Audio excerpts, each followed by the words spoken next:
La palabra de Dios la leo con ustedes para honrar al Padre, al Hijo y al Espíritu Santo. Génesis 1:28.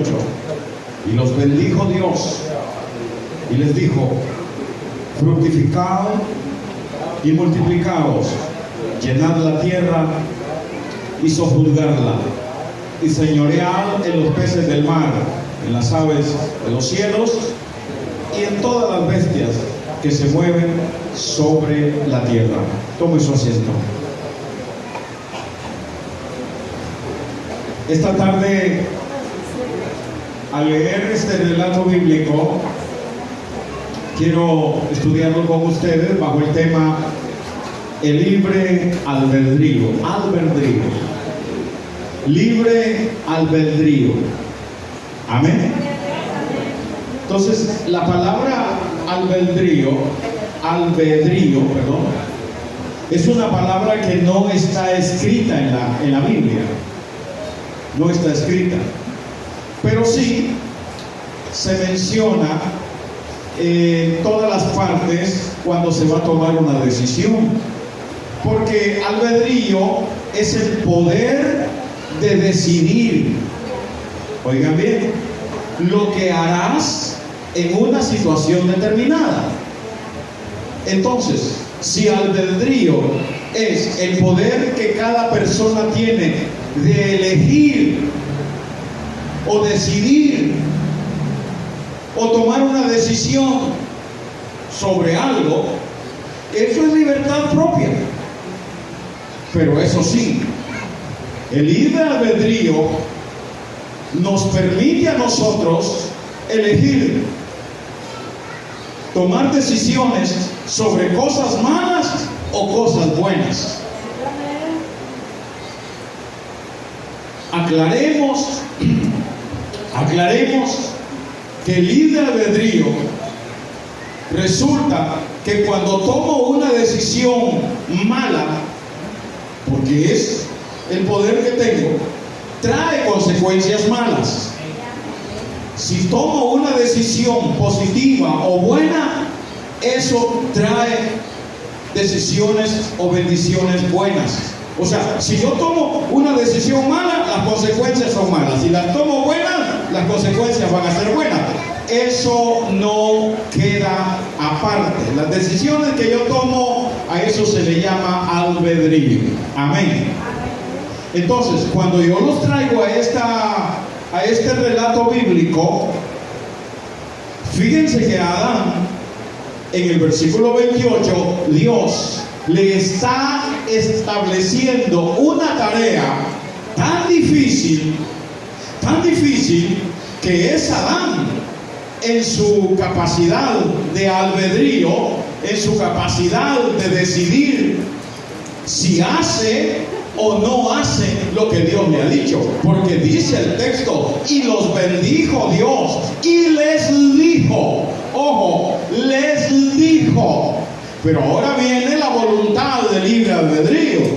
Ese donde Dios dice y les dijo, el libre albedrío me dice a mí si obedezco lo que Dios me dijo o no le obedezco. Si no le obedezco, las consecuencias van a ser desastrosas. Si le obedezco, las bendiciones van a ser grandes. Entonces, ahí comenzamos a ver el albedrío, o sea, la capacidad de decidir y tomar decisiones, ya sean buenas o malas. No era fácil para Adán. Le dice Dios: fructificad. Entonces él tenía que decidir si lo hacía o no lo hacía. Multiplicaos, también tenía que decidirlo. Llenad la tierra y sojuzgarla.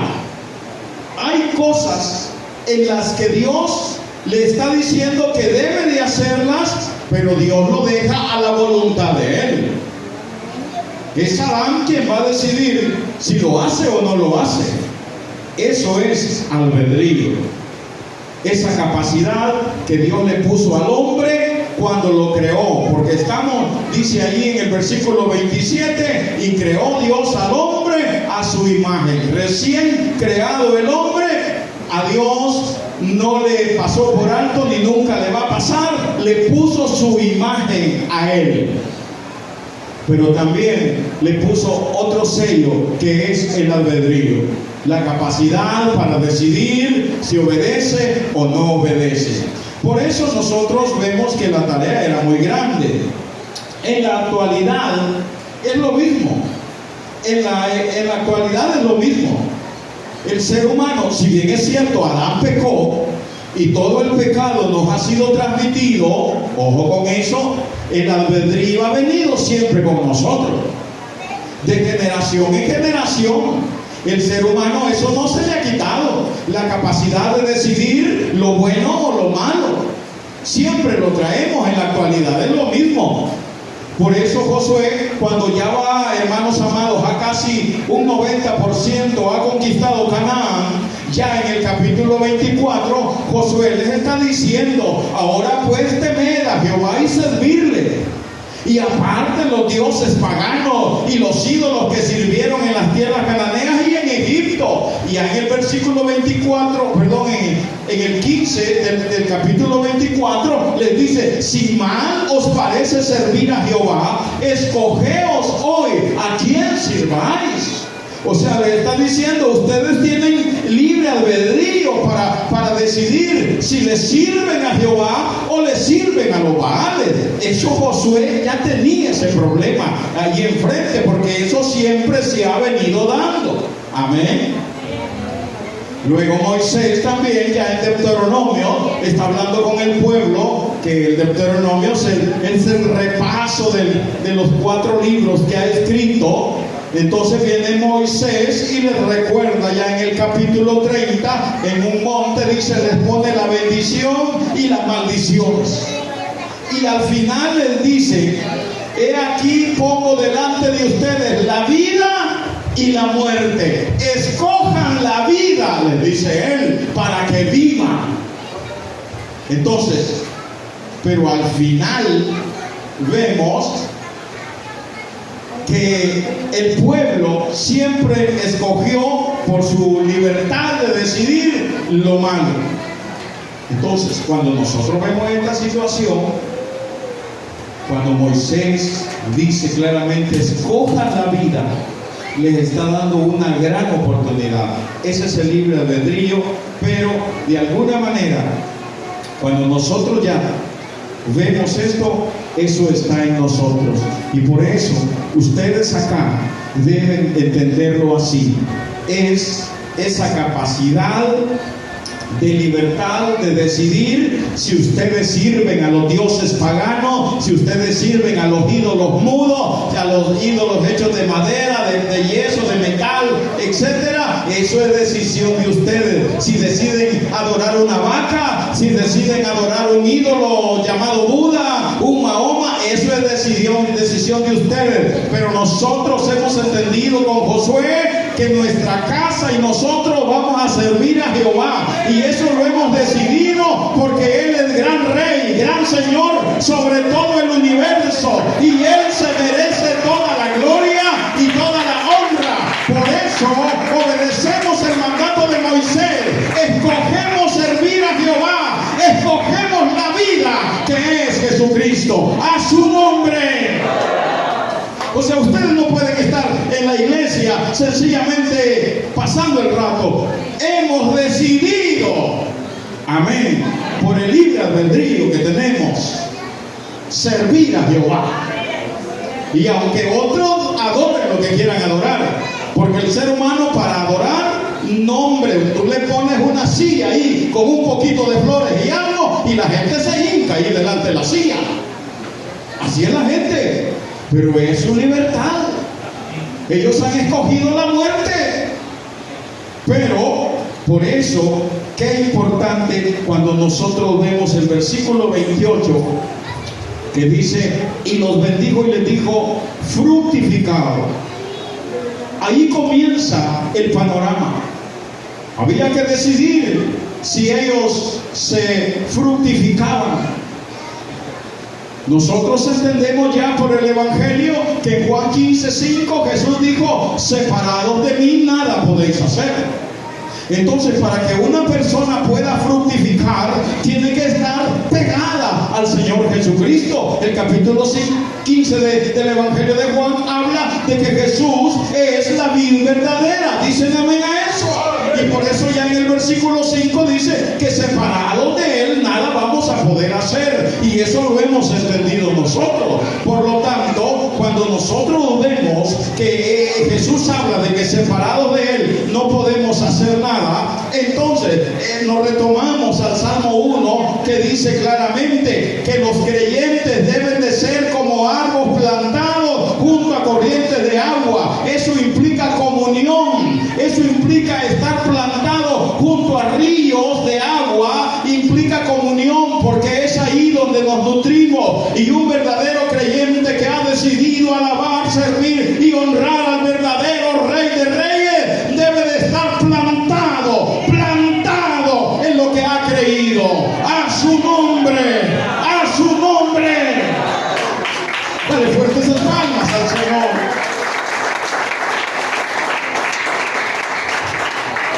Luego el texto sigue diciendo, después de fructificados, les dice multiplicados.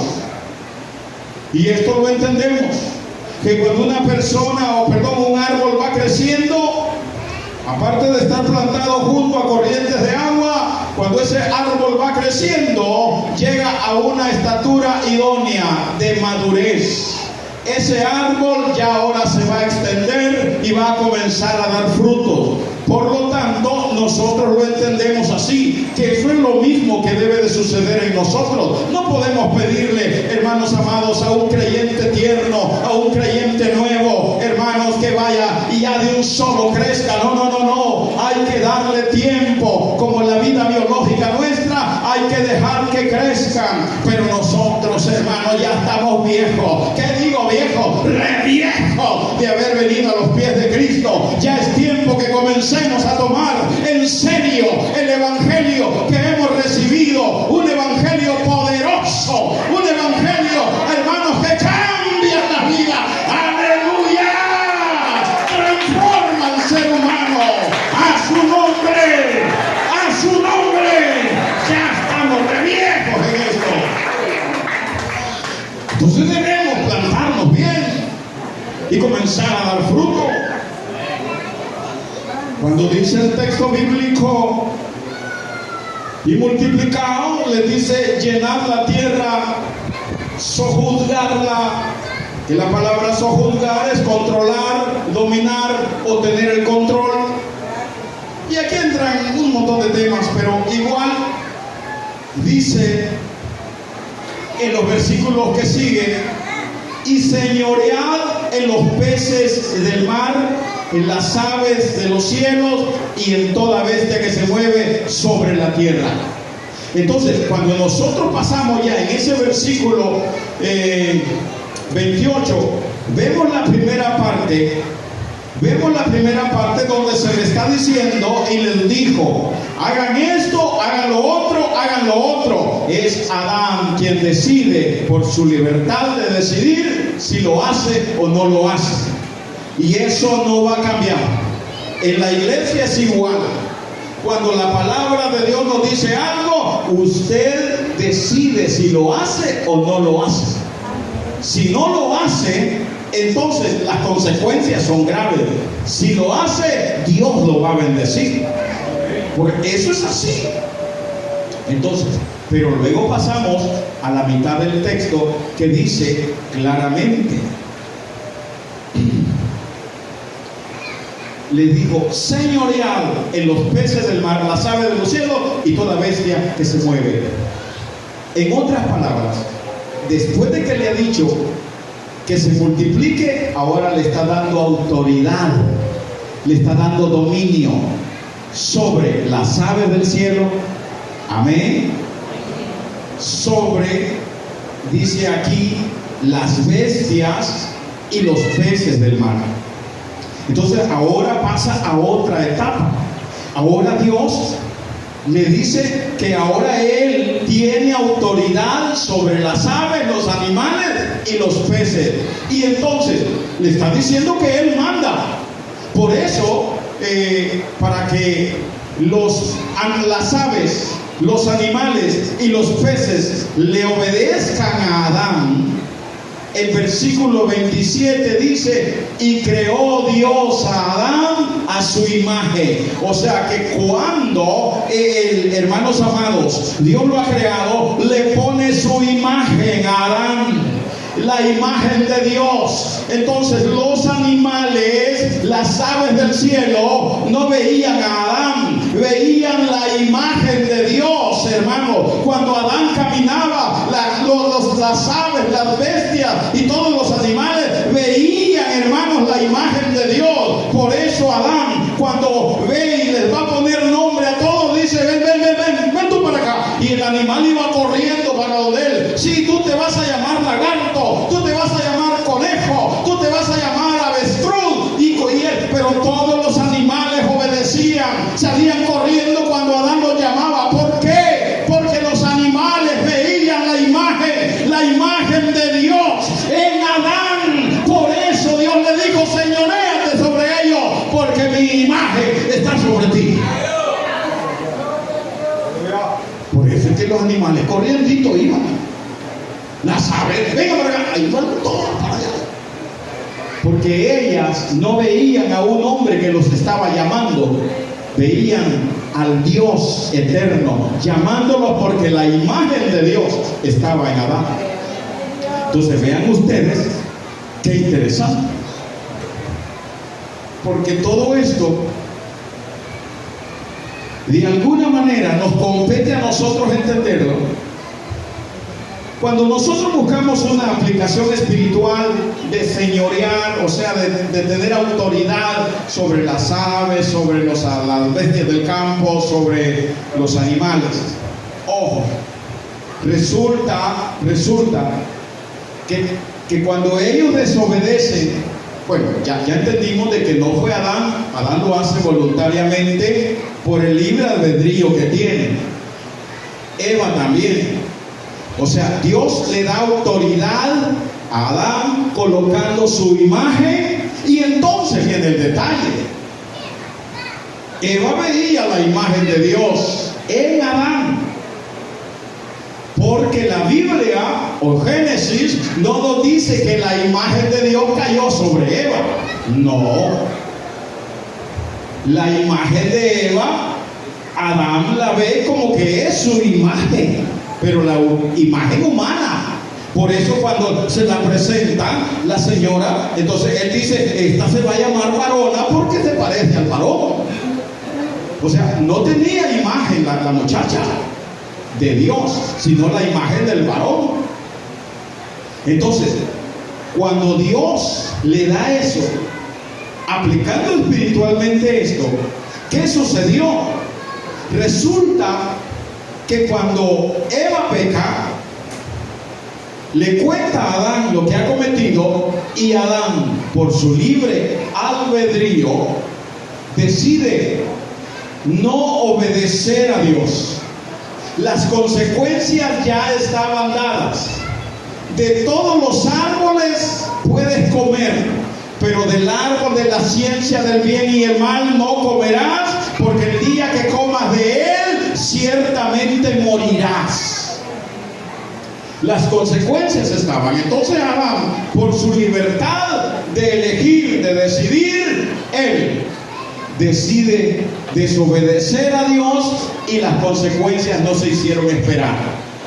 Lo primero que surge cuando él, por su albedrío, decide desobedecer, ojo con esto, él ha pecado, y el pecado se llama desobediencia en el huerto. Por lo tanto, lo primero que perdió, óiganme bien, Adán, es la imagen de Dios. Ya no tenía la imagen de Dios, tenía algo desfigurado que las aves del cielo ya no podían ver en él, que los animales, las bestias del campo ya no podían ver la imagen de Dios en Adán, que los peces ya no podían ver, sino que veían como una silueta oscura. Ya no veían las bestias, las aves y los peces la imagen de Dios, porque cuando Adán, por su libertad de no hacerle caso a Dios, entonces la imagen se le quitó y entonces todos los animales se le rebelaron a él. Y cuando él llamaba, ven para acá, los animales le gruñían. Los animales feroces comenzaron a rechazar a Adán. ¿Por qué? Porque la imagen de Dios ya no estaba en él. ¿Entienden eso? Fue triste, porque ahora ya no se está señoreando sobre las bestias, sobre las aves y los peces. Entonces, cuando nosotros traemos esto, al venir al Evangelio, nosotros tenemos la unción de Dios, que es esta palabra. Tenemos el sello del Espíritu Santo, que es la imagen de Cristo en nosotros. Ese sello es la imagen de Cristo en nosotros. Oigan bien esto. Y tenemos la jarra del Espíritu, que se nos ha sido dado en nuestros corazones, hablando del Espíritu Santo que tenemos. Entonces, los creyentes tenemos esa bendición. Tenemos la imagen de Dios en nosotros también. Amén. Entonces, todas las cosas se nos van a someter. Las aves del cielo en el Nuevo Testamento son tipificadas como demonios que andan en los aires. ¿Dicen amén a eso? Mateo 13. El sembrador salió a sembrar y las aves andaban por ahí, se comieron la semilla. Jesús dice que esos eran demonios que se roban la semilla. Entonces las aves del cielo tipifican esos demonios que andan ahí para arriba y para abajo y que de repente se le mete a la gente. O a un día anda contento y días anda bien bravo. Días tiene ganas de venir a la iglesia, días no quiere venir. ¿Por qué? Porque esas aves del cielo, ¡pum!, se le meten. Pero ¿por qué se le meten esos demonios de pereza, de haraganería, de desánimo? Porque algo está pasando en la vida del creyente. La imagen de Dios, los demonios ya no la están viendo, porque algo está pasando. Entonces, como que se pasa la noticia: fulano anda en pecado, ha desobedecido, ¡vamos! Y vienen todos encima. Porque la imagen de Dios ya no está borrosa. Bueno, se quedan pensativos. Solo les estoy explicando lo que pasó allá. Las bestias, los peces del mar son, óigame bien, si las aves son esos demonios que andan arriba y que de repente se le meten al hermano o a la hermana, y la gente dice: cállense, es que andan de endiablada. Pues algo han visto también esos demonios. Ahora, ¿qué sucede con los peces del mar? Representan el apetito y deseo carnal interno. ¿Por qué? Porque los peces del mar, como dice ahí, tipifican eso. Y recordemos un poco cómo Israel sale de Egipto, y al venir de Egipto, los hombres de unos días tenían de haber salido, y ya están sentados allá y comienzan a decir: ay, nos acordamos de los ajos, de las cebollas, de los pepinos, del pescado. Apetitos carnales del mundo. Entonces, cuando un creyente comienza a velar y a decir: ay, es que me acuerdo cuando bailaba los pachangones y movía todo el cochumbo, ay, es que me acuerdo del amigo que perdí. Sí, perdiste tu amigo. Y el otro andaba diciendo que andaba volando bajo. Pues sí, también. Porque cuando desobedecemos a Dios, la imagen desaparece. Entonces, definitivamente, hermanos, los apetitos carnales y mundanos vuelven a la vida del creyente. Por eso es importante estar vigilantes día con día, hermanos amados, y no estar anhelando los ajos, la cebolla, los pepinos, los pescados podridos del mundo. Cuando hablamos de que le dijo que tenía que controlar a las bestias de la tierra, las bestias ya son animales feroces. Estamos hablando, óyeme bien esto, de cosas mucho más grandes. Esto representa Los animales feroces representan el instinto carnal en exceso. Sí, aquí entramos ya en ese programa de la pornografía, del lesbianismo, entramos en la homosexualidad, entramos en toda esa clase, hermanos amados, de demonios gigantes que se le meten a la persona. Y si no, ustedes vean Marcos capítulo 5, donde está el endemoniado Gadareno. Hombre, y este tenía más de 2000 demonios. Pero ojo con eso, porque cuando nosotros vemos eso, lo que sucede es, y debemos velar, porque el milagro de Marcos 5 con el endemoniado Gadareno, hay dos alternativas. O cuando vas a orar por un endemoniado, hay dos alternativas: o te pones a pelear con el endemoniado y llevas un montón de hermanos y dices, uno que le ponga la pata en el pescuezo, otro que le agarre las manos, otro que le agarre la otra mano y los pies mientras yo oro, fuera demonio. Esa es una alternativa, llevar a un montón de gente y definitivamente tener casi amarrado al hombre ahí hasta que se canse, o se cansan el montón que ha llegado. Y está la otra, que el demonio vea la autoridad, la imagen de Dios en tu vida. Porque ese endemoniado, si bien es cierto, la gente llegaba, lo amarraba, lo ataba y lo tenía controlado con cadena, y la gente decía, no podemos.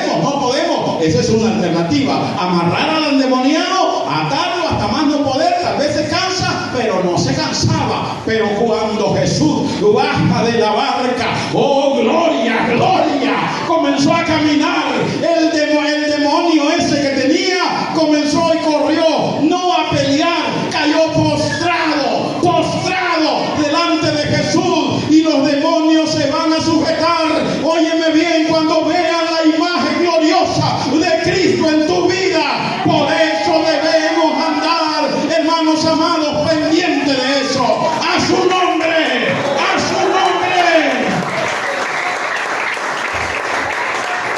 Esas son las dos alternativas: o te pones a pelear con el endemoniado, como muestra la Biblia, que lo amarraban, lo metían en cuevas y todo lo demás. Ay Dios. O ellos ven la presencia de Dios en tu vida, la autoridad, la imagen. No, cae postrado. Amén. Entonces, necesitamos estar bajo autoridad, porque Dios nos ha dado autoridad. Cuando un creyente no está bajo autoridad, créeme, la imagen de Dios se ve borrosa y los demonios no lo respetan. Por eso insistimos tanto. Como iglesia, nosotros entendemos que hay autoridades delegadas y nosotros debemos someternos a las autoridades delegadas, tanto terrenales como espirituales.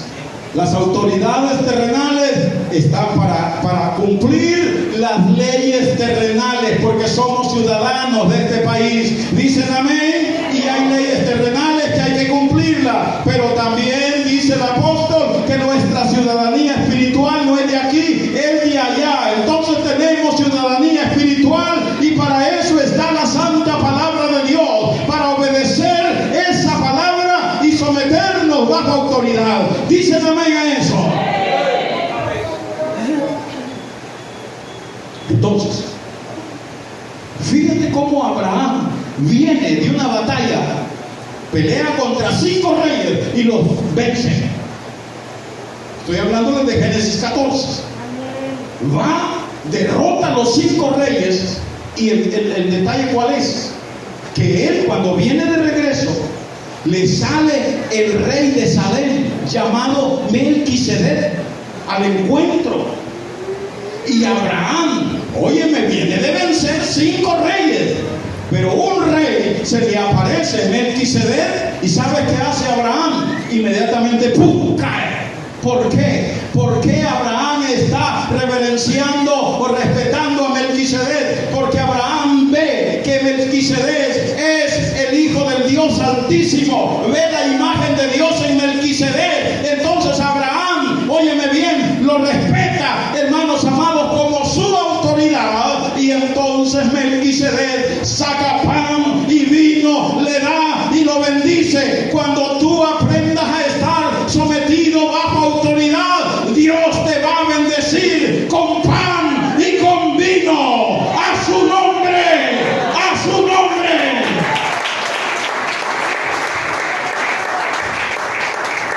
Si es algo que les pido de favor, es que respeten las autoridades espirituales. No importa que sea todo como sea, no hablen de él. Cállense, dejen que Dios lo empareje. Ya no se diga si tenemos una autoridad que nos es ejemplo a todos. Melquisedec, ¡pum! No, Abraham cayó, pero Abraham, Jesús, gran hombre. Gran hombre. Entonces, ni de broma hablen de nadie. Hablo de autoridades. Amén. Por eso nosotros vemos que cuando él se somete, Abraham se somete a Melquisedec, reconoce que es su autoridad. Entonces Dios suelta la bendición de pan sobre él, suelta la bendición de vino, y como si fuera poco, dice, lo sigue bendiciendo. Sí. Entonces, ustedes y yo debemos entenderlo así. Cuando son creyentes sometidos a autoridad, entonces viene la bendición. Cuando son creyentes rebeldes, las cosas no funcionan así. Los animales se rebelaron contra Adán porque ya no pudieron ver la imagen de Dios sobre él. Estaba desfigurada. Estar bajo autoridad, respetar nuestras autoridades, conlleva de que nunca faltará el pan sobre tu mesa, ni el vino. Pan espiritual y vino gozo espiritual. Siempre vas a estar feliz, siempre vas a estar contento, sabiendo que hay un Dios todopoderoso que te va a suplir todas las cosas según su riqueza y gloria. Dice amén.